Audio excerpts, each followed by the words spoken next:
Hello，大家好，歡迎收聽今日嘅讀書日誌。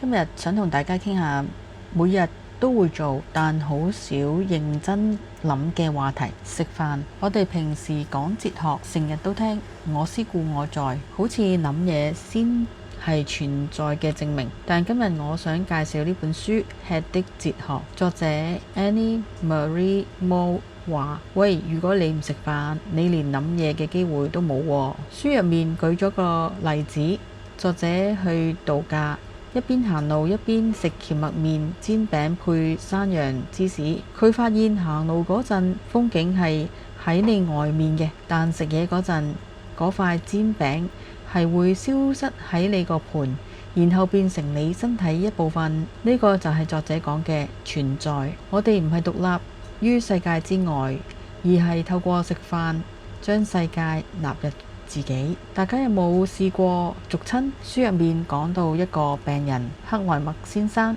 因為腦損傷失去吞咽能力。原來吞呢個動作要好精準咁封住氣管，打開食道。如果失敗咗，食物就會變成侵略者入咗個肺，引發肺炎。呢個話俾我哋聽，身體嘅邊界其實好脆弱。我哋嘅生存係依賴成千上萬條肌肉嘅完美協作。你以為你存在係理所當然？其實你身體每一秒都幫緊你打緊一場硬仗。最後一個觀點好深刻，作者講到一啲要用胃食管嘅老人，即使食物注入個胃度，如果腸胃唔蠕動、唔吸收啲營養，其實仲未真正進入你嘅生命循環。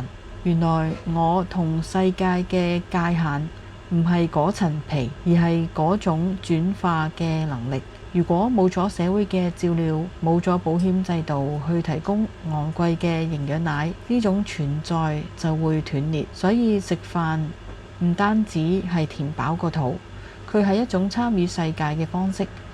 下次食飯試下感受下嗰種世界變成你嘅奇妙過程啦。3個行動建議：正念飲食 （mindful eating）， 下一餐試下停低手機5分鐘，感受下食物點樣由外變成內。多謝你嘅身體套精準嘅吞咽同消化系統。